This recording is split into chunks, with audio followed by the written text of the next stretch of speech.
Hello friends, welcome to educator dot Avinash. आज हमारी video का टॉपिक है पॉलिटी की क्लास 12th की एनसीईआरटी कंटेम्प्रेरी वर्ल्ड पॉलिटिक्स का चैप्टर 3 जो कि है US hegemony in world politics. इस चैप्टर में हम डिस्कस करेंगे कि सबसे पहले हेजेमनी क्या होता है, फिर उसके बाद जो यूएस की हेजेमनी है वो वर्ल्ड पॉलिटिक्स में कैसे इस्टेब्लिश हुई, क्या क्या उसके सिनेरियोज है या एग्जांपल्स है जो हम देख सकते हैं, और उस एंड में हम ये भी देखेंगे कि उसके कॉन्स्ट्रेंट्स क्या हैं, क्योंकि हर चीज़ के कुछ ना कुछ कॉन्स्ट्रेंट्स होते हैं। तो वो सारी चीज़ें हम अपने इस चैप्टर में इंक्लूड करेंगे। तो चलिए हम अपना डिस्कशन स्टार्ट करते हैं। So let's begin it. सबसे पहले बात आती है कि हेजेमनी होता क्या है। देखिए, हेजेमनी का मतलब होता है कि किसी की डोमिनेशन एस्टैब्लिश होना। मतलब अगर हम नॉर्मल इंग्लिश डिक्शनरी की बात करें तो, और हम सबको पता है कि पॉलिटिक्स का क्या मतलब होता है। हमने पहले भी अपनी जो एनसीईआरटीज़ थी, जैसे क्लास 8 की एनसीईआरटी, उसमें भी हमने देखा था कि पॉलिटिक्स का मतलब सिर्फ और सिर्फ पावर है। हर कोई पावर अपने आप में अचीव करना चाहता है और उसी चीज़ को पॉलिटिक्स बोलते हैं। अब वर्ल्ड पॉलिटिक्स की बात कर रही है तो वर्ल्ड पॉलिटिक्स में भी पावर को लेके एक कंपटीशन रहता है। अब ये पावर एडहर करना या पावर गेन करना किसी भी फॉर्म में हो सकता है, और मगर अगर तुम प्रॉपरली अपनी हेजेमनी एस्टैब्लिश करना चाहते हो, हेजेमनी का मतलब है डोमिनेशन, अगर अपनी डोमिनेशन एस्टैब्लिश करना चाहते हो तो उस केस में जो तुम्हारी पावर है वो मल्टी पर्पसली जो है वो लोगों की रिक्वायरमेंट्स फुलफ़िल करनी चाहिए। मतलब तुम सिर्फ एक फील्ड में नहीं, मल्टीपल फील्ड्स में अपने आप की सुपीरियरिटी जो है वो इस्टेब्लिश कर सको, तभी तुम हेजेमनी अपने आप को कहला सकते हो। जो कि यूएस के केस में पर्टिकुलरली हम अपने आगे डिस्कशन में भी देखेंगे कि कैसे ये इस्टेब्लिश होता है कि जो यूएस है वो हर फील्ड में अपनी डोमिनेशन इस्टेब्लिश कर रहा है। इसी वजह से उसे हम हेजेमनी, यूएस की जो पावर है उसे बोल सकते हैं। अब यहाँ क्या लिखा है, it can be in form of military domination, economic power, political clot and cultural superiority. ये सारी चीज़ें जो हैं ये दिखाती हैं कि कोई हेजेमनी है या नहीं है किसी भी कंट्री की। अगर आप यूएस की बात करें तो देखिए, मिलिट्री डोमिनेशन फॉर श्योर, क्योंकि हमें पता है यूएस की जो मिलिट्री है वो बहुत अच्छी है। इकॉनमी जो है वो भी अच्छी है, पॉलिटिकली तो स्ट्रांग है, और कल्चरल सुपीरियरिटी का एग्जांपल आप देखिए। आज भी अगर आप अपने एक माइंडसेट को अगर आप देखना चाहेंगे तो हमें क्या लगता है कि जीन्स शर्ट सही है या वेस्टर्न क्लोथ्स जो हैं वो सही है। तो ये क्या हो रहा है कि हमारे अंदर अपने कल्चर को लेके उतनी ज़्यादा, अगर आप किसी को बोलेंगे कि वो धोती पहन के कॉलेज या अपने ऑफिस में जाए तो वो नहीं आना चाहेगा, मगर वो जीन्स या ट्राउज़र पहन के आ सकता है। और जो ट्राउज़र वगैरह है ये किसके कल्चर है, ये इंडियन कल्चर नहीं है, ये फॉरेन कल्चर है, यूएस कल्चर है। तो ये क्या दिखाता है कि उनकी कल्चरल सुपीरियरिटी जो है वो भी इस्टेब्लिश होती है। तो ये सारी चीज़ें क्या दिखाती हैं कि यूएस की हेजेमनी हम देख सकते हैं कि वर्ल्ड पॉलिटिक्स में हर जगह दिखेगी। ड्यूरिंग कोल्ड वॉर, इसका डेट उल्टा लिखा हुआ है, 1945 से 91 होना चाहिए था, ये आप ठीक कर लीजिएगा। During cold war power was divided among US and USSR. हमने जो हमारी इस बुक का फर्स्ट चैप्टर था उसमें भी देखा है कि कैसे जो पावर थी, मतलब इंटरनेशनल स्फेयर पे जो पावर थी वो दो कंट्रीज़ में डिवाइडेड थी, एक तो यूएस और एक यूएसएसआर। मगर हमें पता है 1991 में जो यूएसएसआर था वो डिसइंटीग्रेट हो गया था, तो इस वजह से ये जो पावर सेंटर है वो तो ख़त्म हो गया था। तो एक ही पावर सेंटर रहा था जिसको हम क्या बोल सकते हैं कि जिसने इस दुनिया को या इस वर्ल्ड को यूनिपोलर बना दिया था। मतलब अब दो पोल्स नहीं थे, पावर सेंटर्स दो नहीं थे, एक ही था। और अगर एक पावर सेंटर होगा तो नेचुरली उसकी हेजेमनी एस्टेब्लिश हो जाएगी। और this international system with only one centre of power is called hegemony. अब देखते हैं ये जो हेजेमनी है, जैसे मैंने बात किया कि इसमें मिलिट्री डोमिनेशन, इकोनॉमिक पावर, ये सब चीज़ होनी चाहिए। तो उस हिसाब से अगर हम हेजेमनी को डिवाइड करेंगे तो उसको हम 3 नोशंस में डिवाइड कर सकते हैं। वो 3 नोशंस क्या है वो हम अपनी डिस्कशन में देखते हैं। सबसे पहले आता है hegemony as a hard power. Hard power का मतलब आप नाम से समझ गए होंगे, मिलिट्रीली जो हम पावर बोलते हैं उसे हार्ड पावर बोलते हैं। तो जो हेजेमनी है वो कैसे इस्टेब्लिश होगी, हार्ड पावर, क्योंकि हमने अभी यहाँ क्या देखा। सबसे पहले देखिए, अगर आप अपनी डोमिनेशन इस्टेब्लिश करना चाहते हो तो आपको मिलिट्रीली बहुत स्ट्रांग होना पड़ेगा। तो वो सबसे पहला एस्पेक्ट आता है हेजेमनी का। Hegemony in classical Greek implies leadership और प्रीडोमिनेंस ऑफ वन स्टेट। कि अगर हम ग्रीक लैंग्वेज में बात करें तो उस केस में जो हेजेमनी उसका मतलब क्या होता है, किसी एक पर्टिकुलर कंट्री या पर्टिकुलर स्टेट की जो डोमिनेंस है वो इस्टेब्लिश हो। और इसी वजह से अगर हम हेजेमनी के जो एस्पेक्ट्स है वो कवर करने की बात करेंगे तो उसमें सबसे पहले जो आएगा मिलिट्री कैपेबिलिटी आएगा, कि किसी स्टेट की कितनी मिलिट्री कैपेबिलिटी है। और हमने अभी बोला कि यूएस की मिलिट्री कैपेबिलिटी बहुत अच्छी है, तो उसका एग्जांपल हम यहाँ पे देख सकते हैं कि जो यूएस की पावर है वो आज किस चीज़ पे लाई करती है, कि वो मिलिटरीली बहुत ज़्यादा स्ट्रॉन्ग है। पर देखिए, अगर आप एग्जांपल लेंगे नॉर्थ कोरिया और यूएस कॉन्फ्लिक्ट का, तो आप देखेंगे ये जो हेजेमनी है इसको कहीं ना कहीं अब थोड़े बहुत चैलेंजेस आते हैं। मैं ये नहीं कह रही हूँ कि हेजेमनी जो है वो ख़त्म हो गई है, पर मैं ये कहना चाह रही हूँ कि हेजेमनी जो है उसमें कुछ ना कुछ चैलेंजेस आते हैं। जैसे कि आपको याद होगा नॉर्थ कोरिया और यूएस का जो कॉन्फ्लिक्ट चला था, तो उस केस में जिसमें कि न्यूक्लियर वेपन के ऊपर था, तो यूएस ने भी बहुत थ्रेटनिंग दी थी नॉर्थ कोरिया को। नॉर्थ कोरिया जो इकोनॉमिकली बहुत ज़्यादा स्ट्रॉन्ग नहीं है, नॉर्थ कोरिया जिसकी हम बोलेंगे तो डोमिनेशन नहीं है अगर हम वर्ल्ड पॉलिटिक्स की बात कर रहे हैं, बट इवन देन जो यूएस था वो उसको थ्रेटनिंग देता रहा, मगर उस पर एकदम से अटैक नहीं कर पाया था। अगर आपको ध्यान होगा, आपने करंट अफेयर्स थोड़े फॉलो किए होंगे, काफ़ी पुराने हैं, तो उस केस में नॉर्थ कोरिया पे यूएस थ्रेटनिंग देता रहा, पर नॉर्थ कोरिया भी अपनी बात पे अड़िग रहा। तो फाइनली यूएस ने उसके साथ नेगोशिएशन किया। ये सब क्यों हुआ था? क्योंकि आजकल हार्ड पावर की जो हम बात कर रहे हैं, मिलिट्री पावर की, ठीक है मिलिट्री पावर भी चाहिए, मगर मिलिट्री पावर में एक न्यूक्लियर जो वेपन का इंट्रोडक्शन हुआ है उसने सारी जो वर्ल्ड जो इक्वेशंस हैं उन्हें चेंज कर दिया है।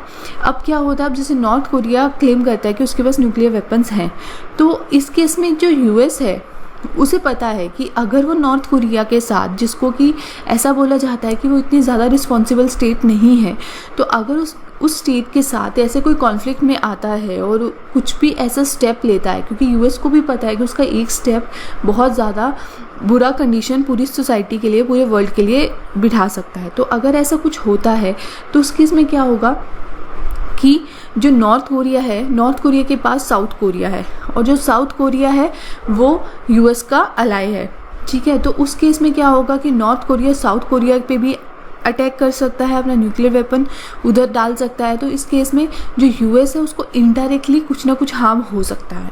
तो ये एक न्यूक्लियर वेपन ऐसी चीज़ है जिसने कि ऑल्दो कि यूएस के पास मिलिट्री जो पावर है वो बहुत ज़्यादा स्ट्रॉन्ग है, मैं ऐसा नहीं कहती हूँ न्यूक्लियर जो वेपन्स हैं वो नेचुरली वो भी यूएस के पास ज़्यादा है, मगर स्टिल क्योंकि एक छोटी सी कंट्री जिसकी इतनी ज़्यादा वर्ल्ड पॉलिटिक्स में डोमिनेशन नहीं है, पर उसके पास न्यूक्लियर वेपन होने के कारण जो ये हेजेमनी थी, मतलब जिसको हम हेजेमनी बोल सकते हैं, वो कहीं ना कहीं थ्रेटन होती है। तो ये हमने देखा करंट सिनेरियो में जो हेजेमनी है उसको कुछ ना कुछ चैलेंजेस भी आते रहते हैं। ऐसा नहीं है कि हेजेमनी प्योरली सुपियोरिटी जो है वो किसी कंट्री की या किसी स्टेट की एस्टेब्लिश कर सकती है, कुछ ना कुछ उसमें चैलेंजेस आते हैं, और ख़ासकर आजकल के सिनेरियो में जिसमें कि हर कोई अपने आप में बहुत ज़्यादा पावरफुल बनता जा रहा है। अब अगर हम यहाँ पे जो बात कर रहे थे, हम यूएस की हेजेमनी की बात कर रहे थे, तो हम पहले उसे देख लेते हैं। तो हम ये बोल रहे थे कि यूएस की जो हेजेमनी है, मिलिट्री जो उसकी पावर है वो बहुत ज़्यादा स्ट्रॉन्ग है। क्यों है, आप उसका एग्जांपल देखिए हम यहाँ पे हमने इंक्लूड किया है military expenditure in US billion dollars, मतलब बिलियन डॉलर्स में जो 2018 का जो ऑफिशियल डाटा है उसके हिसाब से कौन सी कंट्री ने कितना जो अपनी मिलिट्री है उस पर स्पेंड किया है। तो यूएस ने कितना किया है, 648, चाइना 250, सऊदी अरेबिया 67.6, इंडिया 66.5। मगर अब इससे ज़्यादा अप्रिशिएट मत होइएगा। क्यों नहीं होइएगा? क्योंकि हमारे जो एक्सपेंडिचर होता है उसमें हम मेंटेनेंस के ऊपर भी बहुत ज़्यादा अपना जो एक्सपेंडिचर है वो रखते हैं। तो अगर हमें एक मिलिट्री पावर बनना है तो उसके लिए वही जो हमारे पीएम भी बोलते हैं मेक इन इंडिया, वो बहुत ज़्यादा ज़रूरी है। अदरवाइज़ तो हम अगर 66 की जगह 250 भी करते हैं और अगर हम मेक इन इंडिया नहीं करते हैं तो हमें उसमें फ़ायदा नहीं होगा। तो ये तो इंडिया की बात हो गई। France 63.8, Russia, UK, Germany, Japan, आप देख रहे हैं ये सारी स्टेट्स का अगर हम बात करें तो इनकी कहीं से कोई कंपैरेटिबिलिटी नहीं बनती है यूएस के साथ, जिसने कि 648 किया है। और सेकंड जो इस लिस्ट में है दैट इज़ चाइना, और हमें पता है चाइना तो इन चीज़ों पे बहुत ज़्यादा आजकल अपनी डोमिनेशन दिखाने की कोशिश कर रहा है। और उससे बड़ी बात ये है कि जो यूएस ने ये जो इतने सारे पैसे 648.8 US बिलियन डॉलर्स जो इन्वेस्ट किए हैं वो सिर्फ इसलिए नहीं किए हैं, जैसे कि मैंने अभी बोला कि इंडिया के केस में वो मेंटेनेंस के ऊपर बहुत ज़्यादा स्पेंडिंग होता है, तो US के केस में वो नहीं है। वो ज़्यादा अपना जो पैसा होता है वो रिसर्च में इंक्लूड करते हैं, रिसर्च और डेवलपमेंट में। और यहाँ पे देखिए ये जो US का मिलिट्री डिपार्टमेंट है या डिफेंस डिपार्टमेंट है उसे पेंटागन क्यों बोलते हैं, क्योंकि जो पेंटागन है वो हेडक्वार्टर बिल्डिंग है US डिपार्टमेंट ऑफ डिफेंस की। इसलिए इंस्टेड ऑफ कहना कि हाँ US का जो डिफेंस डिपार्टमेंट है, हम ऐसा भी बोल देते हैं पेंटागन का जो बजट है वो मिलिट्री रिसर्च पे ज़्यादा स्पेंड होता है। इसलिए हम कह सकते हैं कि जो मिलिट्री डोमिनेशन है US की वो सिर्फ इस चीज़ पे डिपेंडेंट नहीं है कि कितना वो ज़्यादा पैसा खर्च कर रहा है मिलिट्री के ऊपर, बल्कि जो US की पैसा खर्च करने की जो तरीका है वो भी बहुत ज़्यादा डिफरेंट है बाकी सब कंट्री से, क्योंकि वो जो स्पेंड कर रहे हैं वो रिसर्च पे ज़्यादा स्पेंड कर रहे हैं। रिसर्च पे ज़्यादा स्पेंडिंग होगी तो नेचुरली ज़्यादा अच्छी टेक्नोलॉजी डेवलप होगी, ना ज़्यादा अच्छी टेक्नोलॉजी डेवलप होगी तो उसके कारण क्या होगा, आपके वेपन्स जो हैं वो बाकी जितनी भी कंट्रीज़ हैं उनसे ज़्यादा स्ट्रांगली डेवलप होंगे। और यही कारण है कि US की जो हेजेमनी है, अगर हम बात करें एज अ हार्ड पावर, वो एस्टेब्लिश होती है और उसके बराबर कोई भी और कंट्री इतनी नज़दीक खड़ी नहीं हो पाती है। मगर ये तो हमने अच्छी बात कर ली US की बारे में।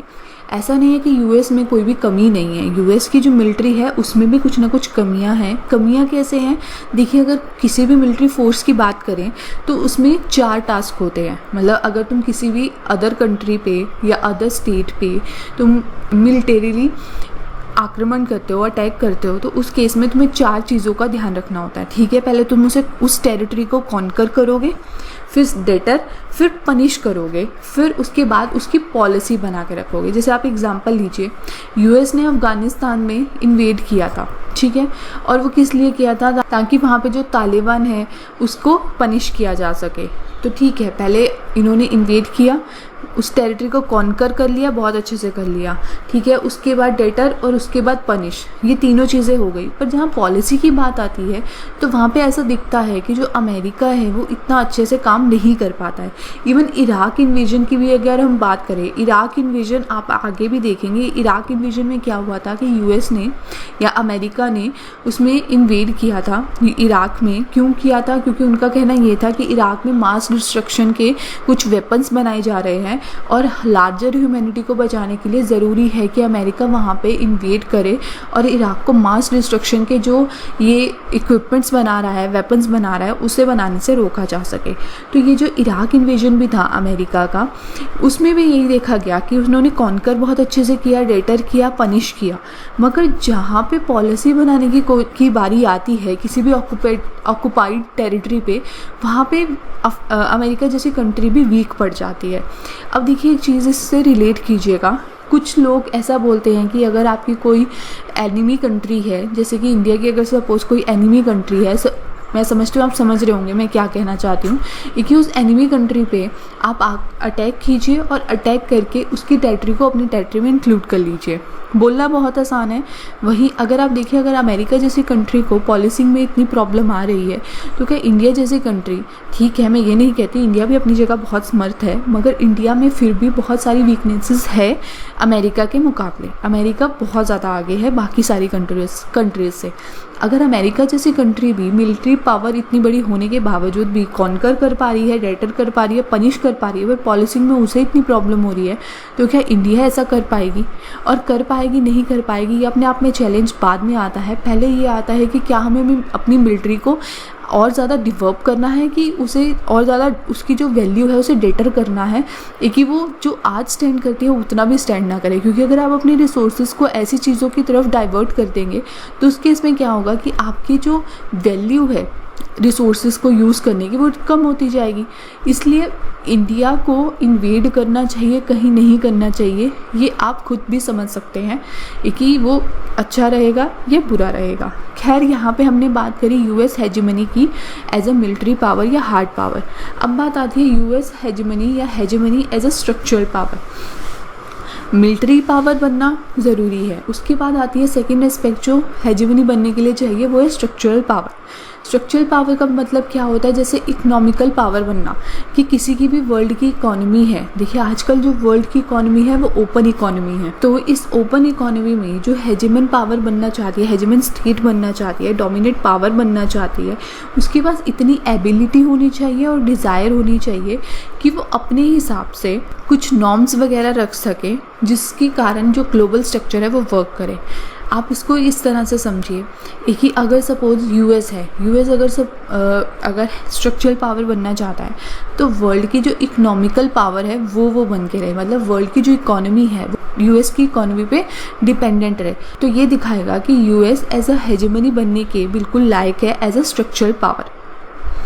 और जो यूएस है वो अपनी ये जो स्ट्रक्चरल पावर बनने की एक दौड़ है या एक नोशन है हेजेमनी का, उसे अच्छे से दिखाता है कैसे ग्लोबल पब्लिक गुड्स, क्योंकि जैसे यूएस रोड्स बनाना, फ्रेश एयर, जैसे इन्वायरमेंट अवेयरनेस के बारे में अपने आप को दिखाना। वो बात अलग है कि इस समय खुद यूएस ही इससे स्टेप बैक कर गया है इन्वायरमेंटल अवेयरनेस से, अगर आप बोलें। क्यों? क्योंकि वो पेरिस क्लाइमेट जो चेंज है उसमें भी ज़्यादा इन्वॉल्वमेंट नहीं रख रहा है। वो बात अलग है कि इस समय एक पूरे वर्ल्ड की सिचुएशन ऐसी है कि इन्वायरमेंटल अवेयरनेस की ज़रूरत नहीं है, खुद ब खुद इन्वायरमेंट या नेचर अपने आप को हील कर रही है। पर अदरवाइज़ अगर हम हेजेमनी की बात कर रहे हैं स्ट्रक्चरल पावर की, तो यूएस जो है वो अपने आप को जो इकॉनमी है उसमें अपने आप की एक स्पेशल जगह रखता है हर जगह पे। जो ये ब्रिटेन वुड ऑर्गेनाइजेशंस हैं उन सबको भी यहाँ पे इंक्लूड कर सकते हैं, कि ये सारी चीज़ें दिखाती है कि कैसे यूएस जो वर्ल्ड इकोनॉमी है उसे भी कैप्चर करने की कोशिश करता है। मगर अगर आप नोट करेंगे तो इस चीज़ में अब चाइना भी पीछे नहीं है, वो भी अपने आप को स्ट्रक्चरल पावर इस्टेब्लिश करने की दौड़ में बहुत आगे है। अगर आप इंडिया की बात करें तो इंडिया में चाइना एक बहुत बड़ा स्ट्रक्चरल पावर बनने की कोशिश में लगा हुआ है, और कहीं ना कहीं उसने बहुत सारी जो हमारी मार्केट्स हैं, हमारी जो इकोनॉमिकल स्टेटस है उसे कैप्चर करने की कोशिश भी की है। ये तो हो गया एक एग्जांपल। दूसरा एग्जांपल है कि कैसे जो यूएस है वो और चीज़ों में इन्वॉल्व है, तो वो आता है सी लेंस ऑफ कम्युनिकेशन। कि जो यूएस है वो सी लेंस ऑफ कम्युनिकेशन इस्टेब्लिश करने में भी कहीं पीछे नहीं रहता। अब सी लेन ऑफ कम्युनिकेशन क्या होता है? ये प्राइमरी मैरीटाइम रूट्स हैं बिटवीन पोर्ट्स, कि जैसे आपको अगर लॉजिस्टिक्स अपने ट्रैवल करने हैं नेवल फॉर्म में, ये कोई भी ट्रैवलिंग रखनी है, कोई भी ट्रेड की फॉर्म में ट्रैवलिंग रखनी है, तो उन सब का ऑर्डर मेंटेन करके रखने के लिए भी यूएस अपनी जो अथॉरिटी है वो बहुत जगह पे यूज़ करता है। फिर अगर आप स्ट्रक्चरल पावर की बात कर रहे हैं तो हमने अभी मैरीटाइम की रूट की बात करी, तो इसलिए नेवल पावर होना बहुत ज़रूरी है। नेवल पावर क्यों? क्योंकि देखिए बहुत सारा जो ट्रेड है वो सी रूट से ही आज भी ट्रेवल होता है, तो इस वजह से जो सी रूट्स हैं इन्हें सिक्योर करके रखना ज़रूरी हो जाता है। और सी रूट्स को जो सिक्योर करके रखता है वही अपने आप में एक पावर बन के उभरेगा, क्योंकि अगर आप किसी भी रूट को सपोज़ कीजिए अगर आपको किसी भी एरिया में जाना है तो वहाँ पे टोल लगता है, तो जो वो टोल कलेक्ट करता है नेचुरली वो आपसे ज़्यादा पावरफुल हो जाता है, आप उस टोल को दिए बिना नहीं निकल सकते। ये हमारी केस में है। तो सेम ऐसे अगर कोई किसी रोड से जा रहा है, उस रोड की जगह अगर कोई सी से जा रहा है, तो उस सी के रास्ते में भी पूरी सिक्योरिटी प्रोवाइड करना, जो भी पावर यूज़ करेगी, जो भी कंट्री प्रोवाइड करेगी, वो अपने आप में एक स्ट्रक्चरल पावर अपने आप से बन जाएगी। और वो यूएस हमेशा बनने की कोशिश में लगा रहता है ताकि जो इंटरनेशनल वाटर्स में नेविगेशन है उसे फ्री रखा जा सके। और एग्जांपल ले सकते हैं आप इंटरनेट का। इंटरनेट जो है, अगर आप इंटरनेट की बात करें तो आज जो इंटरनेट हम लोग यूज़ करते हैं, मैक्सिमम लोग इंटरनेट यूज़ करते हैं, तो वो भी कहीं ना कहीं यूएस पे डिपेंडेंट है। वो कैसे है? आप देखिए कि हम जितनी भी वेबसाइट्स यूज़ करते हैं, ग्लोबल नेटवर्क जो भी यूज़ करते हैं, तो उसके लिए सैटेलाइट्स का यूज़ किया जाता है। और जो ये सैटेलाइट्स यूज़ होती हैं ये मोस्ट ऑफ द केसेस में किसकी है? यूएस गवर्नमेंट की अंडर है। और फिर बहुत सारे ऐसे प्लेटफॉर्म्स भी हैं जो कि हम बोल सकते हैं कि यूएस के अंडर आते हैं, जैसे कि यूट्यूब ले लीजिए या फिर आप गूगल ले लीजिए। तो ये सारी चीज़ें क्या दिखाती हैं कि हम चाहें ना चाहें, हम जाने ना जाने, पर फिर भी जो यूएस है उसकी डोमिनेशन हमेशा हमारी लाइफ में रहती है। अगर आज यूएस इन सारी चीज़ों को ख़त्म कर दे तो हमारा जो इंटरनेट से अवेलेबिलिटी है वो अपने आप ख़त्म हो जाएगी। वो बात अलग है, वो कभी ऐसा नहीं करेगा, मगर एक सिनेरियो हम ले रहे हैं। तो इस तरह से जो यूएस है, अब देखिए ऐसा तो नहीं है कि अगर वो स्ट्रक्चरल पावर बन रहा है तो इससे उसे फ़ायदा नहीं हो रहा है, नेचुरली वो कुछ ना कुछ गेन कर रहा है, उसे इकोनॉमिकल गेन्स भी हो रहे हैं। तो ये सारी चीज़ें, एक तो देखिए वो इकोनॉमिकल जो गेन है वो कलेक्ट कर रहा है, उसके बाद वो पूरी ग्लोबल इकोनॉमी को शेप कर रहा है। ये सारी चीज़ें क्या दिखाती हैं कि वो सुपीरियर है। तो ये सुपीरियरिटी जो है इसे ही हम हेजेमनी बोल देते हैं। और वहीं यहाँ पे भी एग्जांपल लिखा है कि जो ये ब्रिटेन वुड सिस्टम था जो यूएस ने इस्टेब्लिश किया था, जो आज भी चलता है, ये भी वर्ल्ड इकोनॉमी को बहुत हद तक प्रभावित करता है। जैसे वर्ल्ड बैंक वगैरह है, हम लोग एकदम से आईएमएफ वगैरह के पास जाते हैं अगर हमें कोई भी इकोनॉमिकल नीड होती है। तो ये सारी चीज़ें क्या दिखाती हैं कि यूएस की हेजेमनी किसी ना किसी फॉर्म में हर किसी की लाइफ में एग्जिस्ट करती है। फिर यहाँ पे एक बहुत अच्छा एग्जांपल दिया गया है एमबीए का। हमें पता है वर्ल्ड इंडिया में अगर आप एग्जांपल ले लीजिए कि एमबीए को बहुत ज़्यादा इंपॉर्टेंस दी जाने लगी थी। ये क्यों दी जाने लगी थी? और ये जो एमबीए है, ऐसा नहीं है कि इंडिया का ये बहुत बड़ा एक आविष्कार है, यह बहुत ज़्यादा इंडिया में ही शुरू हुआ था। जो ये एमबीए का कंसेप्ट था ये शुरू हुआ था यूएस में, और फर्स्ट बिजनेस स्कूल जो इस्टेब्लिश हुआ था यूएस में वो हुआ था 1881 में। आप इस चीज़ से समझिए कि जो यूएस करता है उसे पूरा वर्ल्ड कॉपी करता है, और जो वर्ल्ड कॉपी करता है उससे बहुत पहले यूएस कर जाता है। तो ये क्या दिखाता है कि यूएस अपने हिसाब से जो वर्ल्ड का या ग्लोबल एक बिहेवियर है उसे चेंज कर सकता है, और जो ग्लोबल बिहेवियर को चेंज कर सकता है वही तो हेजेमनी है। तो ये हमने सेकेंड एस्पेक्ट देखा हेजेमनी का, हेजेमनी है स्ट्रक्चरल पावर। फिर थर्ड और लास्ट एस्पेक्ट आता है हेजेमनी है सॉफ्ट पावर। अब सॉफ्ट पावर देखिए, हमने हार्ड पावर देख लिया, हमने स्ट्रक्चरल पावर देख लिया। अब तीसरा जो सॉफ्ट पावर की बात आती है उसमें भी यूएस कहीं पीछे नहीं है। पर हाँ, ये अच्छा है कि इंडिया भी सॉफ्ट पावर के फॉर्म में अच्छा हमेशा से वर्क करता है। सॉफ्ट पावर का क्या मतलब होता है कि आप मैक्सिमम लोगों की कंसेंट ले सकें, मतलब वो आपके अगेंस्ट में ना हो। अब देखिए जैसे मैंने अभी बताया कि हमारी इकोनॉमी वगैरह हर चीज़ कहीं ना कहीं यूएस से इफेक्टेड रहती है, बट स्टिल हम लोग उसके अगेंस्ट में नहीं हैं। तो ये क्या है? ये यूएस की सॉफ्ट पावर है। अब वही यहाँ भी लिखा है, it means dominant power deploys not only military power but also ideological resources to shape the behaviour of competing and lesser powers. एक ही जो ये डोमिनेंट पावर होती है, जैसे कि हम यूएस अपने केस में मान रहे हैं, तो ये जो डोमिनेंट पावर होती है वो अपने सिर्फ मिलिट्री पावर के बेसिस पे हमसे अपनी बातें ना मनवाए, पर वो आइडियोलॉजिकल जो उसके रिसोर्सेज है उसे भी यूज़ करे, मतलब अपनी आइडियोलॉजी इस तरह से दूसरों के ऊपर प्रभावित करे कि वो उनकी आइडियोलॉजी से प्रभावित हों और उस हिसाब से चलें। The predominance of US in world today is based not only on its military power and economic power but also on cultural presence। जैसे कि मैंने आपको पहले भी एग्जांपल दिया कि ड्रेसिंग सेंस जो है या ईटिंग हैबिट्स भी है। आप देखिए जंक फूड लोग खाते हैं, बर्गर्स खाते हैं या ब्रेड ज़्यादा पसंद करते हैं। तो ये सारी चीज़ें क्या हैं? ये इंडियन फूड्स नहीं हैं। तो ये सारी चीज़ें हम बोल सकते हैं कि वेस्टर्न कल्चर का हम पे इफ़ेक्ट है। हमारी मेंटालिटी है, हमें फ्रीडम चाहिए, जबकि पहले जो बात थी, मतलब जो इंडियन सोसाइटी है उसकी सोच क्या थी कि वो फैमिली में रहना चाहते थे, जॉइंट फैमिली। मगर आज मेंटालिटी के कारण क्या है, हम न्यूक्लियर फैमिलीज़ में रहना चाहते हैं, हम इंडिविजुअलिज्म में ज़्यादा बिलीव करते हैं। तो ये सारी चीज़ें क्या हैं? ये सॉफ्ट पावर जो यूएस की है उसकी एस्टेब्लिशमेंट का एग्जाम्पल देते हैं। तो अभी हमने तीनों नोशंस देख लिए हेजेमनी के। अब बात आती है कि जो यूएस की हेजेमनी है, ऐसा नहीं है कि जैसे हमने बात किया था कि वो कोल्ड वॉर के बाद शुरू हुआ, ऐसा नहीं है कि इंस्टेंटली सिर्फ कोल्ड वॉर के बाद ही शुरू हुआ जब सोवियत यूनियन के डिसइंटीग्रेशन हुआ, ऐसा नहीं था, वो पहले से ही चलता आ रहा था। जैसे कि some aspects of US hegemony didn't emerge in 1981 but in fact go back to Second World War in 1945। अब देखिए एक रात में तो कुछ नहीं होता है, ठीक है, वो उसके लिए बहुत लंबा प्रोसेस चलता है, ठीक है। 1991 के बाद तो पूरी तरह से इस्टेब्लिश हो गया था कि यूएस एक हेजेमनी बन के रह गया है, मगर अदरवाइज उससे पहले भी यूएस अपनी डोमिनेशन किसी न किसी फॉर्म में ज़रूर दिखाता रहता था। US didn't start behaving like hegemony power right from 1991, जो हमने अभी बात की। अब हमने जो पहले कुछ एग्जाम्पल्स लिए थे हम कुछ उन्हें डिस्कस कर लेते हैं। जैसे कि इन अगस्त 1990 इराक इन्वेडेड कुवैत, जिसकी की मूवी भी हमने देखी है, एयरलिफ्ट करके जो मूवी आई थी, कि इराक ने कुवैत पे इन्वेड किया। बहुत सारे डिप्लोमेटिक अटेम्प्ट्स हुए ताकि इराक़ वहाँ से निकले, मगर वो नहीं हुआ।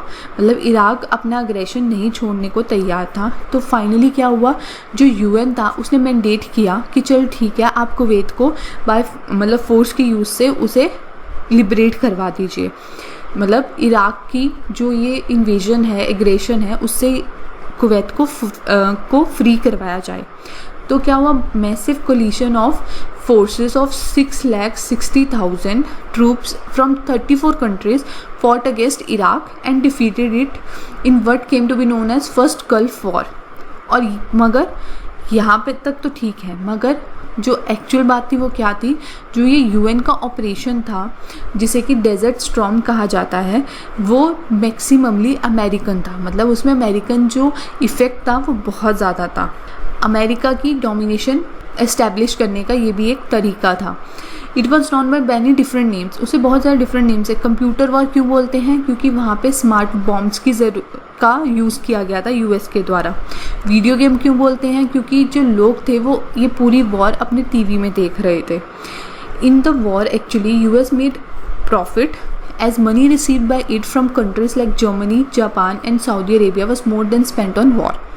अब देखिए हम क्या बोल रहे हैं कि इसमें जो बॉम्ब्स वगैरह स्मार्ट बॉम्ब्स यूज़ किए गए थे वो यूएस के द्वारा किए गए थे। हमने पहले बोला कि US as a military power बहुत अच्छे से इस्टेब्लिश है, तो इसलिए जब यूएन ने बोला कि ठीक है कि आप कुवैत को बाय फोर्सेस उसे लिबरेट करवाइए, तो उस केस में यूएस ने अपने जो भी इक्विपमेंट्स थे या मिलिट्री जो भी इक्विपमेंट्स थे वो दिए, और दिए तो नेचुरली फ्री में नहीं दिए होंगे, पैसे उसे मिले, और वो पैसे जो मिले उससे उसे इकोनॉमिकल गेन हुआ।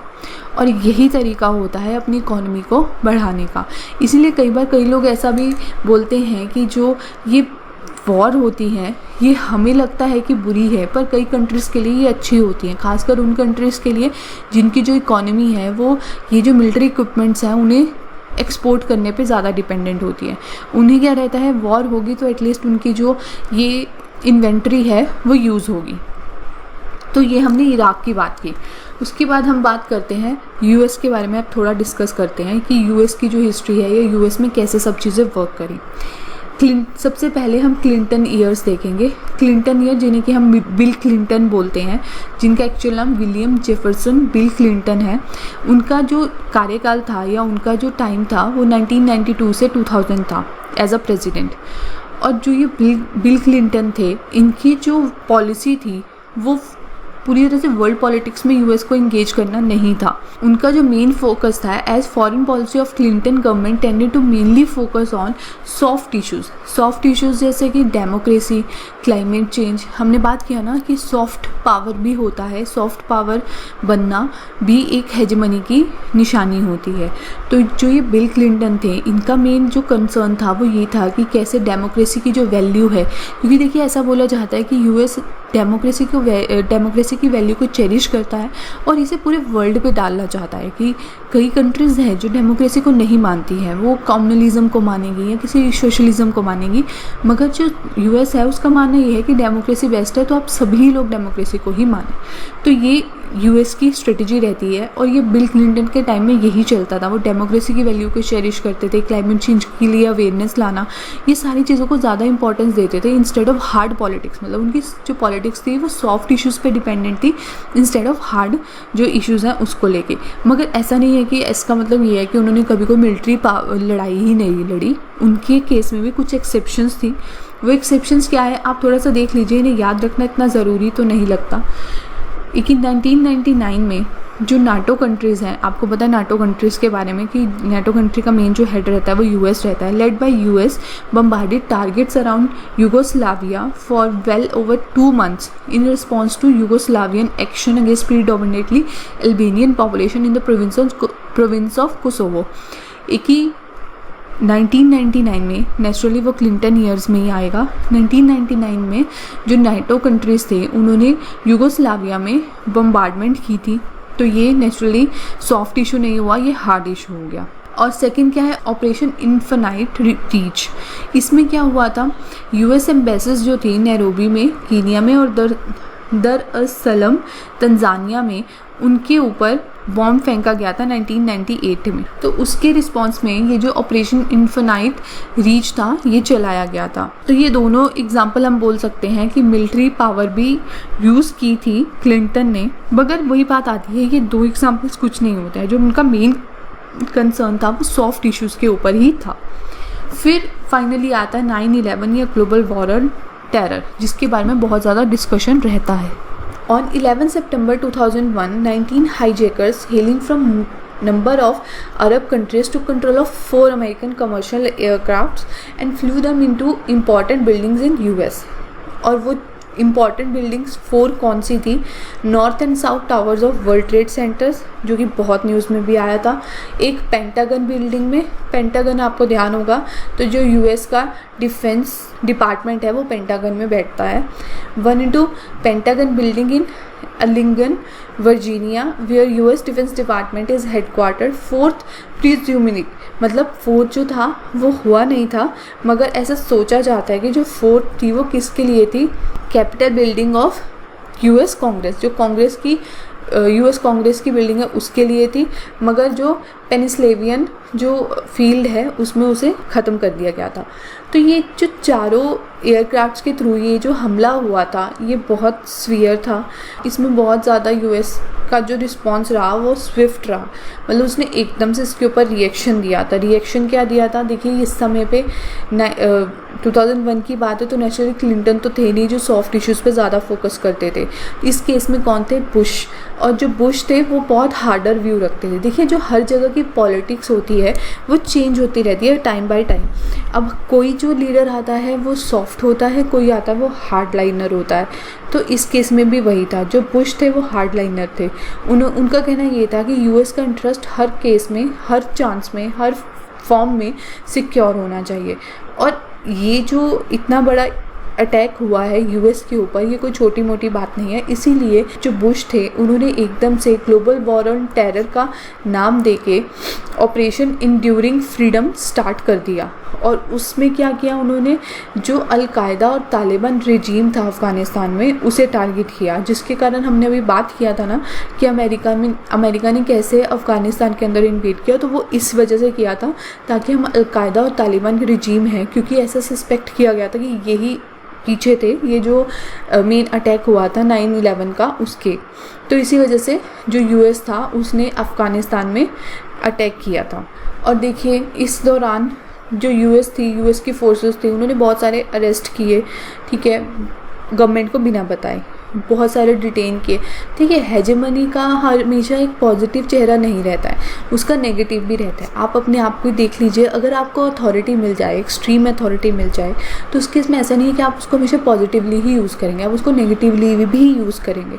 तो वही इस केस में भी होता है। ऐसा नहीं है कि यूएस फोर्सेस बहुत ज़्यादा आइडियलिस्टिक व्यू में रहती है, वो भी अपनी पावर का कभी कभी मिसयूज़ करते हैं।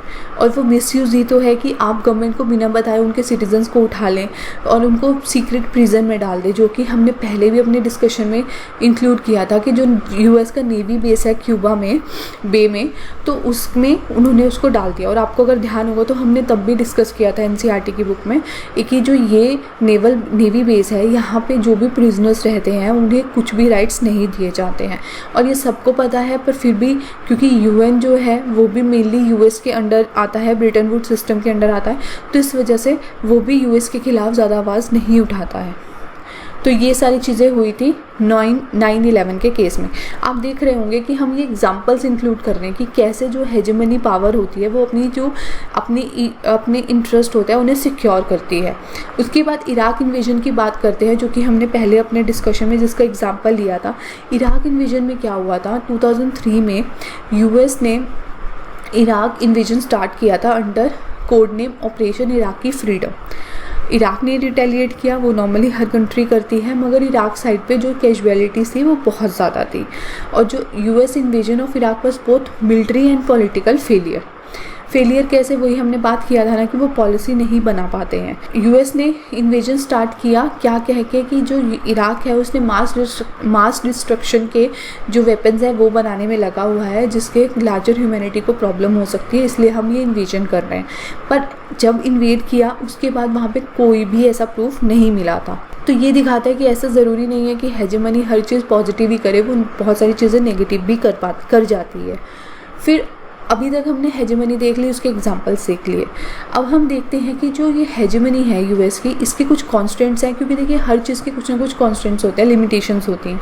तो उस अमेरिका के केस में वो क्या है, फर्स्ट सबसे पहले आता है institutional architecture of American state itself. देखिए हमें पता है कि वहाँ पे प्रेसिडेंशियल सिस्टम है, सीनेट कुछ बोलती है, प्रेसिडेंट कुछ बोलते हैं, तो उस केस में भी काफ़ी बार इशू हो जाता है, तो वो एक इशू हो सकता है। दूसरा डोमेस्टिक पॉलिटिक्स, हर जगह की डोमेस्टिक पॉलिटिक्स अलग होती है और बाय टाइम वो चेंज होती रहती है। जैसे कि आपको पता होगा, ये कई बार क्या होता है कि कुछ कंट्री के पर्सन्स ऐसा बोलते हैं कि आप वर्ल्ड पॉलिटिक्स को छोड़िए, आप अपनी कंट्री के ऊपर ध्यान दीजिए, पर फिर ऐसा लीडर आता है जो उस कंट्री के ही जो सिटीजन्स है सिर्फ उसकी फेवर की बात करता है, फिर थोड़ी देर बाद फिर वो चेंज हो जाता है और ऐसा लीडर आता है जो वर्ल्ड पॉलिटिक्स की बात करता है। तो ये डोमेस्टिक पॉलिटिक्स भी चेंज होती रहती है और डोमेस्टिक पॉलिटिक्स के हिसाब से ये अमेरिकन जो फॉरेन पॉलिसी है या उसकी जो इंटरफेरेंस है वर्ल्ड पॉलिटिक्स में, वो सब चीज़ चेंज होती है। तो नेचुरली ये सारी चीज़ें जो अमेरिकन हेजेमनी है उसे कहीं ना कहीं वीक करती हैं। और देखिए आजकल के सिनेरियो में वही बात आती है कि हर चीज़ बहुत जल्दी चेंज हो रही है, तो कुछ नहीं पता होता कि ये हेजेमनी कितनी देर इस्टेब्लिश रहेगी। अब इस हेजेमनी को चैलेंज करने के लिए बहुत सारी चीज़ें या बहुत सारी कंट्रीज़ या स्टेट्स आगे आती हैं। अब बात आती है इंडियाज़ रिलेशनशिप विद यूएस। देखिए इंडिया का रिलेशनशिप यूएस के साथ कैसा है, ये हम बहुत सारे डिफरेंट सोर्सेज से अपनी सारी डिस्कशंस में इंक्लूड करते हैं। जैसे कि आप देखिए, हमें पता है जैसे जब वर्ल्ड बाइपोलर था तब भी हमने किसी भी एक पोल के साथ अपने आप को अलाइन नहीं किया था, हमने नैम इवन इंट्रोड्यूस किया था ताकि हम किसी भी एक कंट्री के साथ अलाइन नहीं करेंगे, ना ही यूएस के साथ ना ही यूएसएसआर के साथ, और हम दोनों से ही बेनिफिट लेंगे। तो ये हमारा तब पॉइंट था, ठीक है, इसीलिए हमने यूएस से भी फ़ायदा लिया था, ऐसी बात नहीं है। मगर यूएस की स्केप्टिज़म हमारे रिलेटेड ज़रूर रहती थी, क्योंकि उनका पॉइंट ये रहता था कि हम यूएसएसआर का ज़्यादा फेवर करते हैं। तो ये तब की बात थी। उसके बाद आज आपको पता है कि इंडिया और यूएस में बहुत ज़्यादा अच्छे से रिलेशन इस्टेब्लिश हो रहे हैं। बहुत सारी चीज़ें हैं कि जिसे कि हम बोल सकते हैं कि जो यूएस है, मतलब जो इंडिया है, इंडिया की इकॉनमी यूएस पे भी काफ़ी डिपेंडेंट है। मगर हाँ, ऐसा नहीं है कि इंडिया और यूएस में कोई कॉन्स्टेंट्स नहीं है, बहुत सारे प्रॉब्लम्स भी हैं जो टाइम बाय टाइम जो हमारी गवर्नमेंट्स हैं वो आपस में बैठ के उसे रिजॉल्व करती रहती हैं। और देखिए हमेशा चाहे कोई भी गवर्नमेंट आए, ए गवर्नमेंट आए या बी गवर्नमेंट आए, इंडिया में हर किसी का सिर्फ एक ही मकसद होता है, वो क्या होता है, इंडिया को आगे लेके जाना, और इसी के लिए वो सारे काम करते हैं। इसमें कोई भी पार्टी लाइन नहीं आती है, इसमें सिर्फ और सिर्फ ये फ़र्क देता है कि इंडिया की फॉरेन पॉलिसी, देखिए इसका सबसे अच्छा एग्जांपल यही है कि जो इंडिया की फॉरेन पॉलिसी है, चाहे उसमें कोई भी पार्टी आती हो, फॉरेन पॉलिसी कॉन्स्टेंटली सेम रहती है। फॉरेन पॉलिसी को कोई चेंज नहीं करता है। क्यों नहीं करता है? क्योंकि वो इंडिया के इंटरेस्ट को रिलेटेड होती है। डोमेस्टिक पॉलिटिक्स अलग चीज़ है, मगर उससे हमारा जो इंटरनेशनल इंटरेस्ट है वो कहीं भी हर्ट नहीं होना चाहिए, और ये सारी पार्टीज समझती हैं। तो इससे हम कह सकते हैं कि इंडिया और यूएस के रिलेशन इस समय काफ़ी ज़्यादा अच्छे हैं। How can hegemony be overcome? Hegemony overcome करने के लिए देखिए वैसे तो कहने को और इंटरनेशनल ऑर्गेनाइजेशंस एग्जिस्ट करती हैं, पर इन रियलिटी हमने पहले ही देखा है कि जैसे ये ब्रिटन वुड्स सिस्टम वगैरह है, तो ये सारी चीज़ें ऑलरेडी हेजेमनी के द्वारा ही बनाई गई है, मतलब यूएस के द्वारा ही बनाई गई है। तो नेचुरली कोई भी अपने खिलाफ खुद से नहीं कुछ करता है, तो इसलिए ऐसा नहीं बोला जा सकता कि इंटरनेशनल ऑर्गेनाइजेशन बहुत अच्छा काम करती है।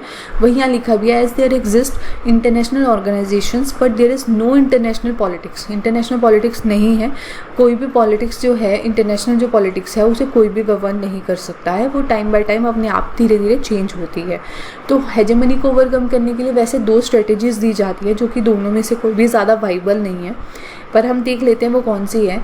सबसे पहले क्या है, बैंडवैगन्स स्ट्रेटेजी। इसमें क्या है कि जो भी हेजेमनी पावर, जो भी अपॉर्चुनिटीज़ देती है, आप उससे फ़ायदा उठाइए इंस्टेड ऑफ उसके अगेंस्ट काम करने के। ठीक है, वो जैसे कर रही है उसे करने दीजिए, और आप अपना उससे फ़ायदा उठा के अपना काम करते निकलिए, उसके खिलाफ ज़्यादा आवाज़ मत उठाइए।